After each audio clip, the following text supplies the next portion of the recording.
Hey guys, this is another video of 3 must-have IEMs. These are the IEMs I think everyone should own or try to own. So yeah, this is a U12T, this is a Moondrop variation, and this is a ER4SR. So I'm going to talk about the ER4SR first and a few things I noticed after listening, whether I'm just chilling, listening, or at work, whatever I'm doing. So I've been switching out between a lot of different IEMs to see how they all stack up against each other, even on a longer scale. So a few things I noticed with the ER4SR is if you don't like the way your music sounds on these, that means either your music is really poorly recorded or you're listening to some like pretty bad music, because there's no way your music could sound bad off of the ER4SR. So I feel like the first thing people should do is get something like this just to see how their music is. Because chances are, if you don't like your music off of this, it doesn't make sense to go any higher up, because this is like the benchmark. Like, this tells you what your music is. So if you don't like your music off of that, it doesn't make sense to me, because it's just a flat sound. It tells you exactly how it should sound. I am getting the ER2SE in to review, to compare against this. I'm also getting the Moondrop Blessing 2, which didn't come yet. I'm getting the Mangard Zenz T2. And yeah, so those three I'm getting in. I don't have them yet, so I don't know where those stack up against these, but for now, I would say you definitely should have a pair of these at the base minimum, because it'll give you a reference, like what to look out for and stuff.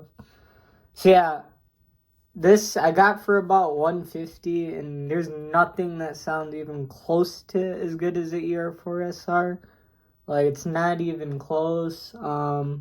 I am getting the 7 Hearts Timeless, so maybe those are better than these, but I'm not sure. We're gonna have to see. They sound as accurate in the frequency response as these. So yeah, I'm really curious to see how the 7 Hertz Timeless stacks up with the ER4SR, because they're around the same price range. So yeah, that's cool. And then yeah, so now I'm going to talk about the Moondrop variations. So this one, I noticed when you go higher up from like a cheaper pair to a more expensive pair, one thing you should really take into consideration is like the driver quality and the quality of the sound that the drivers are capable of. So this one's a really capable earphone. You're not going to get much better, like I said. That's why I have it listed. So yeah, let's talk about the variation, the driver quality. So the bass driver in here has a lot of detail, like a bunch of detail and airiness. This whole sound is classified as airy. Like, when I think of this IEM, it's airy. So this one, when I think of it, it's flat. The variation airy, like very airy bass, mids, and treble. Everything's just like floating in the air. Yeah, so I think for about $500 in terms of resolution, there's nothing really like as good as these, or it could get better for the price. Obviously, I didn't hear the Blessing 2 yet, or the Zenz Mangard T2, but those are cheaper, so I don't know how they could stack up against this. But yeah, this is one of the best options, like really airy sound. And if you like that type of sound, where everything's just like floating in the air, the variation is really good. One of my favorite IEMs right now. Yeah. And then on to the U12T. Obviously, this IEM is totally worth it. So basically, every IEM I'm showing you guys, like when I say something good or bad, it means, is it worth the price? So every IEM in this video is worth the price. This is worth however much it is. Maybe you could find this one for like $150 or something. It's worth every penny. This one's like, you can probably get it for like $500 or something. Worth every penny. This one, I'm not even gonna mention the price, but you guys already know. But it's worth every penny. Like all these IEMs are worth every penny. Yeah, so the driver quality on the U12T is spectacular from the bass to the treble. And if you're not used to that type of fidelity, actually, initially you might think the treble's missing. But no, it has immense amounts of air. Like, you feel the air going through your ears. Like, it's just insane the amount of, like, air it produces. Because this already produces a lot of air. Like, really airy sound. But I don't know how you could take it to a level like this. I don't even know how an IEM could beat this.